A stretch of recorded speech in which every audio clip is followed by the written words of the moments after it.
And we continue with the Christmas series, January 6th. It's been slow at work. And in that time, I've cruised Wikipedia and recently started looking up Episcopalian cathedrals in the United States. I don't know why, but I did. I was looking at the different pictures of the different cathedrals in the numerous dioceses across the country and thought, wow, some of these are really, really pretty. It's like that girl in high school who was always bookish and you never paid any attention until one day you think, wow, when did she get hot? Crass, I know, but it was high school. Anyway, this search expanded to include other cathedrals in the United States, not just Episcopalian or Anglican. Although, for the most part, Anglicans seem keen on sticking with the Gothic. I know that Gothic epitomizes the age of faith, e.g. the Middle Ages, and it also harkens back to their English heritage, hence the need for high spires, enormous bell towers, and stained glass windows that could fit in a memorial stadium.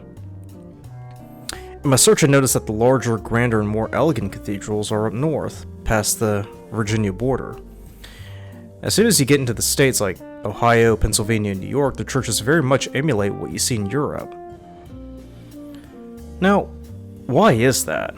I scratched my head one day. Well, it could be the community was more than one to fork over money to pay for something that nice. I mean, take a look at St. Patrick's in Manhattan. That looks very much like it was built in medieval France and then plucked from its place and deposited in New York City without so much as a scratch. And let's not forget the stone behemoth that is St. John the Divine. I've watched a few documentaries about the construction of that church, and man, is it impressive.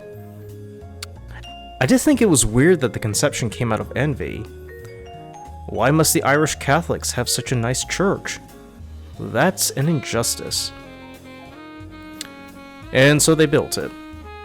I must say it's impressive, and I do feel a twinge of envy whenever I see it. The main church itself isn't in my scope as so much as the chapels. I mean, we have churches here in Charlotte that are the size of those chapels that have hundreds, if not thousands of parishioners. It very much feels like a time portal. You step into the past, the medieval past, and it very much echoes the spirit of the Age of Faith. The grandeur and authority of God and His church is very much pronounced, and you feel like you're in a city. As soon as you cross the Dixie line, the churches here are modest. As aforementioned, there are chapels in the north that are the size of regular churches here in the south. And that isn't a bad thing. It just makes me scratch my head, again, and wonder why that's the case. Are we not that pious? Is our piety not as outward in appearance as our northern countrymen? I mean, you must admit, even if you think those churches and cathedrals up north are too ostentatious, it still requires a degree of devotion to agree to fork over a lot of money to pay for it. I know in Charlotte I can count maybe 4 churches that are a fraction of the elegance of those Gothic churches up north, and even then they look plain by comparison. Oh, you're being shallow? You're putting too much emphasis on appearance. Devotion and piety isn't always about how big the churches are. Yes, I know that. Piety can manifest in numerous ways. You're as equally pious in a small brick church on the street corner as you would be in a grand church that takes up an entire city block. And admittedly, I do have a soft spot for those smaller churches because my Christian experience always took place in those small, intimate spaces.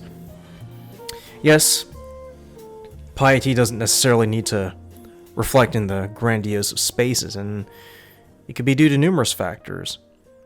Those stone behemoths are money eaters, and a few continue to require more and more with the passing of time. God would very much accept our humble offerings as He does the finer things. It calls to mind the incident where Jesus praises the poor widow who provided the 2 small copper coins. Perhaps by giving all of ourselves isn't necessarily proportional to the material offering as it is spiritual. But I still wonder sometimes why we Don't just have the one giant Gothic church that pronounces the South too. Can build big.